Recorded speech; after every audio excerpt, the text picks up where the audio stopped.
കുറുവ സംഘം കേരളത്തിൽ വീണ്ടും എത്തിയിരിക്കുന്നു. ആലപ്പുഴ പുന്നപ്രയില് ഉറങ്ങിക്കിടന്ന അമ്മയുടെയും കുട്ടിയുടെയും കഴുത്തിൽ കിടന്ന മാല കുറുവ സംഘം മോഷണം നടത്തി രക്ഷപ്പെട്ടു പോയി. അവര് തല മുഴുവൻ കവർ ചെയ്ത് മുഖംമൂടി ധരിച്ചേ എത്തുള്ളൂ. അവർക്ക് വലിയ വിദ്യാഭ്യാസമൊന്നുമില്ല. അവർക്ക് യുക്തിയും ഇതുവരെ പല കേസിൽ നിന്ന് കിട്ടിയ അനുഭവം വെച്ചിട്ടുള്ള നീക്കമാണ്. മോഷണ സമയത്ത് അല്ലെങ്കിൽ സംഘം എവിടെയെങ്കിലും മോഷണം നടത്താൻ തീരുമാനിച്ചാൽ ആ പ്രദേശത്തൂടെ അവർ പോകുമ്പോൾ മൊബൈൽ ഫോൺ ശബ്ദിക്കില്ല. അത് അവർക്ക് കോടതിയിൽ നിന്ന് കിട്ടിയ അറിവുകളാണ്. വലിയ വിദ്യാഭ്യാസം ഒന്നും ആർക്കുമില്ല. അവര് യുക്തിയിലാണ് ജീവിക്കുന്നത്. പകല് ആക്രി പെറുക്കി നടക്കും. അവര് പല സ്ത്രീകളും പുരുഷന്മാരും ആക്രിയായിട്ട് നടക്കും.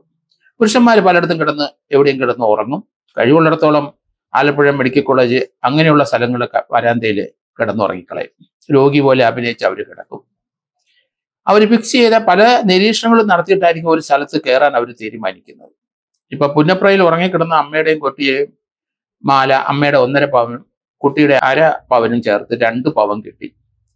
2 പവനായപ്പോൾ ഏകദേശം 1 ലക്ഷം രൂപയുടെ സ്വർണം കയ്യിലെത്തിക്കഴിഞ്ഞു.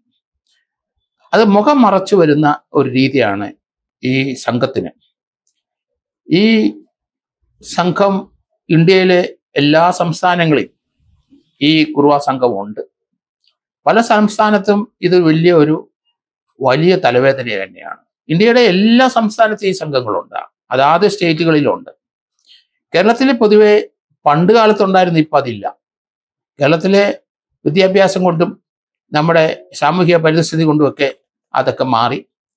അവരാരും അങ്ങനെ ഒരു മോഷണ സംഘം കേരളത്തിലില്ല. ഒറ്റപ്പെട്ടു നടക്കുന്ന ചില പുരുഷന്മാര്, ചില സ്ത്രീകള്, അവരൊക്കെ ചില മോഷണങ്ങൾ നടത്തുമെന്നല്ലാതെ കുറുവ സംഘത്തിനെ പോലെ ഓർഗനൈസ്ഡായി അവർ കയറുന്ന വീട്ടിൽ അവരെ പിടിക്കാൻ ശ്രമിച്ചാൽ അവർ വെട്ടും, കൊല്ലും. അതിനൊന്നും അവർക്ക് മടിയില്ല. അവർക്ക് വിദ്യാഭ്യാസമൊന്നും ഇല്ലാത്തവരാണ്. അതുകൊണ്ടാണ് കുറുവ സംഘം കേരളത്തിൽ വരുമ്പം നമ്മൾ കൂടുതൽ ശ്രദ്ധിക്കുന്നത്. 2021 കോട്ടയത്ത് അതിരമ്പുഴ പരിസരത്ത് കുറുവ സംഘം വന്നു. അവിടെ 1-2 വീടുകളിൽ കയറി. ആ സമയത്ത് അവിടെ റെസിഡന്റ് അസോസിയേഷൻ വിജിലൻ്റായി. പള്ളിയിൽ പോയിട്ട് വന്ന സ്ത്രീകളെ, ഈ നാടോടി സ്ത്രീകളെ കണ്ടപ്പോൾ തടഞ്ഞു വെച്ചു. അങ്ങനെ ആ കേസ് അവിടെ കോട്ടയത്ത് ഏറ്റുമാനൂർ പോലീസ് സ്റ്റേഷനിൽ അവിടെ അറസ്റ്റ് ചെയ്യുകയും ചെയ്തിട്ടുണ്ട്. അതുപോലെ ആലപ്പുഴ ജില്ലയിലെ കൂടുതൽ സ്ഥലങ്ങളിൽ ഈ കുറുവ സംഘം വന്നതായിട്ട് CCTV ദൃശ്യത്തിൽ നിന്ന് മനസ്സിലാവുന്നു. മണ്ണഞ്ചേരിയിലും അത് കോമളപുരത്തും ചേർത്തല, കരീരക്കുളങ്ങര ഈ ഭാഗങ്ങളിലൊക്കെ ഈ കുറുവ സംഘം രാത്രി വന്നതായിട്ടാണ് കാണുന്നത്. ഈ സ്ത്രീയുടെയും കുട്ടിയുടെയും മാല മോട്ടിച്ചത് അത് സ്വല്പം ഉള്ളിലേക്കായതുകൊണ്ട് അവിടെ ഇങ്ങനെ CCTV ദൃശ്യങ്ങളൊന്നും ഇല്ലായിരുന്നു. പക്ഷേ പോലീസിന്റെ ശ്രമഫലമായി ആലപ്പുഴ കുറുവ സംഘം വടക്കംപരവ് തൂയിത്തറ പാലത്തിന് സമീപമുള്ള CCTV ദൃശ്യത്തിൽ നിന്ന് ഇത് കുറുവ സംഘമാണെന്ന് കണ്ടെത്തിയിട്ടുണ്ട്. ആ വടക്കേക്കര പോലീസ് ഇത് സംബന്ധിച്ച ഒരു കേസ് രജിസ്റ്റർ ചെയ്തിട്ടുണ്ട്. അപ്പം മുഖംമൂടി ധരിച്ച് കഴിഞ്ഞ ബുധനാഴ്ച ഇവരെ ആ പരിസരത്ത് കണ്ടതായിട്ട് മനസ്സിലാകുന്നുണ്ട്. അതുപോലെ ആലപ്പുഴ ഭീതി പടർത്തിയ പുന്നപ്ര തൂക്കുകുളത്തുള്ള സംഘം അവിടെ ഒരു പയ്യനെ, ഇവരെ പിടിക്കാൻ ശ്രമിച്ച അഖിൽ എന്നൊരു പയ്യനെ അവർ മുറിവേൽപ്പിച്ചു. അയാൾ ഹോസ്പിറ്റലിൽ കിടക്കുകയാണ്. പരിക്കേറ്റ നിവില് ഇപ്പോൾ ആശുപത്രി ചികിത്സയിലാണെന്നാണ് അറിയുന്നത്. ഏതായാലും മുഖം മറച്ചു നടക്കുന്ന ഈ സംഘം ഭീതി പടർത്തുകയാണ് ആലപ്പുഴ ജില്ലയിലും പൊതുവായ അങ്ങനെയുള്ള സ്ഥലങ്ങളിലും. നേരത്തെ ഇവരെ പാലക്കാട് പിടിച്ചിട്ടുണ്ട്. പാലക്കാട് അവര് കോഴിക്കോട് ആണ് ആക്രി പെറുക്കി ജീവിക്കുന്നവർ വന്നിട്ടാണ് പാലക്കാട് പിടിച്ചത്. ആ പാലക്കാട്ടെ അവിടുത്തെ ആ 2-3 വീടുകളിൽ ഇവർ കയറി. അവര് 3 അംഗ കുറുവ സംഘമാണ് പാലക്കാട്ട് വന്നത്. അപ്പം അവരെ ഏകദേശം ആ 3 പേരെ ആദ്യം ഒരാളെ അറസ്റ്റ് ചെയ്ത് പിന്നീട് അയാളെ ചോദ്യം ചെയ്ത ശേഷം മറ്റൊരാളെയും കൂടെ അറസ്റ്റ് ചെയ്തിട്ടുണ്ട്. അവര് കോഴിക്കോട് നിന്നാണ് ആ ഗ്യാങ് അവിടെ വന്നത്. അപ്പം ഒരു സ്ഥലത്ത് ഒരു കുറുവ സംഘം വന്നെന്ന് പറഞ്ഞാൽ ആ പരിസരത്തൊന്നും അവർ ജീവിക്കുന്നവരായിരിക്കത്തില്ല. അവർ വളരെ ദൂരെ മാറി മറ്റൊരു സ്ഥലത്തു നിന്നായിരിക്കും ഈ സ്ഥലത്ത് വന്ന് ആക്രി പെറുക്കി ആ വീടുകളൊക്കെ കണ്ടുവച്ച് പിന്നീട് അവര് 2-3 പേര് ആ ലൊക്കേഷൻ മനസ്സിലാക്കി പകൽ വന്ന് എല്ലാ സ്ഥലങ്ങളും കണ്ട് അവിടെ വന്ന് കയറുന്ന ഒരു രീതിയാണ് അവിടെ. തമിഴ്നാട്ടിലെയും കർണാടകയിൽ നിന്നാണ് കേരളത്തിൽ സാധാരണഗതിയിൽ ഈ കുറുവ സംഘങ്ങൾ എത്തുന്നത്. 2021 ഏറ്റുമാനൂർ വന്ന് കുറുവ സംഘത്തിനെ പിടിക്കുകയും ചെയ്തിട്ടുണ്ട്. അതുകൊണ്ട് 2022 തന്നെ ആലപ്പുഴയിൽ ഇതേ സംഘം വന്നതായി അന്ന് അവിടെ കേസ് രജിസ്റ്റർ ചെയ്തിട്ടുണ്ട്. അപ്പം ഈ നേരത്തെ ഈ കുറുവ സംഘത്തിലുള്ളവര് 1-2 വർഷം കഴിഞ്ഞപ്പം വീണ്ടും പതുക്കെ വന്നതാകാനുള്ള സാധ്യത കൂടുതലാണ്. ഇവർക്കൊന്നും കാര്യമായ വിദ്യാഭ്യാസം ഒന്നുമില്ല. അതുകൊണ്ട് ഈ സംഘം അപകടകാരികളാണ്.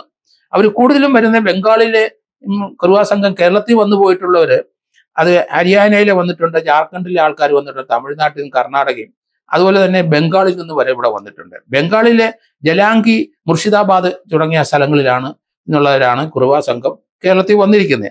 അതുപോലെ ഹരിയാനയിലുള്ള ഷിക്കാർപൂരിലെ ഉള്ള ഒരു സംഘവും വന്നിട്ടുണ്ട്. ജാർഖണ്ഡിലെ ജംതാര എന്ന സ്ഥലത്തു നിന്നും കുറുവ സംഘം കേരളത്തിൽ വന്നിട്ടുണ്ട്. ശിവഗംഗ എന്ന് പറഞ്ഞ സ്ഥലത്തു നിന്ന് വന്ന ഒരു അയ്യാറെട്ട് മാരിമുത്തു എന്ന് പറഞ്ഞ ഒരാളെ കേരളത്തിൽ പിടിച്ചിട്ടുമുണ്ട്. അപകടകാരികളായ ഇവരെ തീർച്ചയായിട്ടും ശ്രദ്ധിക്കേണ്ടിയിരിക്കുന്നു പോലീസ്. ശിവഗംഗയെ ഇനിയും നോക്കേണ്ടിയിരിക്കും. 2000 അയാളെ കേരളത്തിൽ പിടിച്ചിട്ടുണ്ടെന്നാണ് മനസ്സിലാകുന്നത്. അതുപോലെ പാലക്കാട് കാലിക്കട്ട് ഏരിയയിലൊക്കെ നേരത്തെ ഇവർ മോഷണം നടത്തിയിട്ടുണ്ട്. അപകടകാരികളായ ഇവരെ വളരെ സൂക്ഷിക്കണം. റെസിഡന്റ് അസോസിയേഷൻ വളരെ സജീവമാകണം. കാരണം ഈ ആക്രി പിറക്കാൻ വരുന്ന ഈ വടക്കേ ഇന്ത്യക്കാര്, പ്രത്യേകിച്ച് തമിഴ്നാട്ടിലുള്ളവര് അല്ലെങ്കിൽ കർണാടകയുള്ളവര്, ബംഗാളുകാര്, ആരായാലും ശരി മലയാളികളല്ലാത്തവരെ തീർച്ചയായിട്ടും ശ്രദ്ധിക്കേണ്ടിയിരിക്കുന്നു. ആക്രി പെറുക്കി വലിക്കുന്ന, കാരണം നമ്മുടെ ഇവിടെ ആക്രി മുഴുവൻ റിമൂവ് ചെയ്യാനും അതുപോലെയുള്ള ഓരോ പഞ്ചായത്തിലും കോർപ്പറേഷനിലൊക്കെ പ്രത്യേക സംവിധാനങ്ങളുണ്ട്. അതുകൊണ്ട് ഇവർ വന്ന് ഇവിടെ ആക്രി പിറക്കേണ്ട ഒരു കാര്യമില്ല. അത് ചലഞ്ച് ചെയ്യണം പോലീസും നാട്ടുകാരും. രാത്രി 12 മണിക്ക് ശേഷമാണ് ഇവരുടെ ഓപ്പറേഷൻ രീതികൾ. മുഖം മറച്ച് അല്ലെ തല മൊത്തമായിട്ട് മറച്ച് ആണ് വരുന്നത്. നിക്കറും ഒക്കെ ഇട്ടായിരിക്കും വരുന്നത്. ഡ്രസ്സൊന്നും അധികം കാണത്തില്ല. ഒരൊറ്റ നിക്കറിലായിരിക്കും വരുന്നത്. അതുകൊണ്ട് ഈ സംഘത്തിനെ തീർച്ചയായിട്ടും റെസിഡന്റ് അസോസിയേഷൻ വിചാരിച്ചാൽ നമുക്ക് പ്രിവെന്റ് ചെയ്യാൻ പറ്റും. 12-ന് ശേഷമേ ഇവർ വരുള്ളൂ. അവർ നേരത്തെ 1 ആഴ്ച 2 ആഴ്ച 1 മാസം മുമ്പ് വന്ന് ഫിക്സ് ചെയ്ത സ്ഥലങ്ങളിൽ തന്നെയാണ്. അതുകൊണ്ടാണ് നേരത്തെ നമ്മുടെ ഏരിയയിലൊക്കെ ഇത് പുതിയ നോർത്ത് ഇന്ത്യയിൽ നിന്ന് മറ്റൊരു വരുന്ന ആക്രി പെറുക്കക്കാരെ ചലഞ്ച് ചെയ്യണം, അവരെ പോലീസിൽ ഏൽപ്പിക്കണം. അവരെ ഫിംഗർ പ്രിന്റ് എടുത്തു കഴിഞ്ഞാൽ അവർ അവിടെ എത്ര കേസിൽ പ്രതിയാണെന്ന് കണ്ടെത്താൻ പോലീസിന് വളരെ പെട്ടെന്ന് ഇപ്പോൾ സഹായിക്കും. നമ്മുടെ നാട്ടിൽ എവിടെയെങ്കിലും മോഷണം നടത്തിയവരാണോ എന്നറിയാം. അങ്ങനെയാണെങ്കിൽ മാത്രമേ ഇവർ ഇവിടുന്ന് വിട്ടുപോകുള്ളൂ. കാരണം ഇത് അപകടകാരികളായ ഒരു ഗാങ് ആണ് ഈ വരുന്നത്. എല്ലാ സംസ്ഥാനങ്ങളിലും ഇതുപോലെ കുറുവ സംഘങ്ങളുണ്ട്. അതുകൊണ്ട് നമ്മൾ ശ്രദ്ധിക്കണം. അതുകൊണ്ട് റെസിഡന്റ് അസോസിയേഷൻ സജീവമായിട്ട് രാത്രി 12-ന് ശേഷം അവർ 2-3 പേര് ബൈക്കിൽ പെട്രോൾ സഞ്ചരിക്കുമ്പോൾ ഈ സംഘങ്ങളെ കണ്ടെത്താൻ സാധിക്കുമെന്നാണ് ഞാൻ കരുതുന്നത്.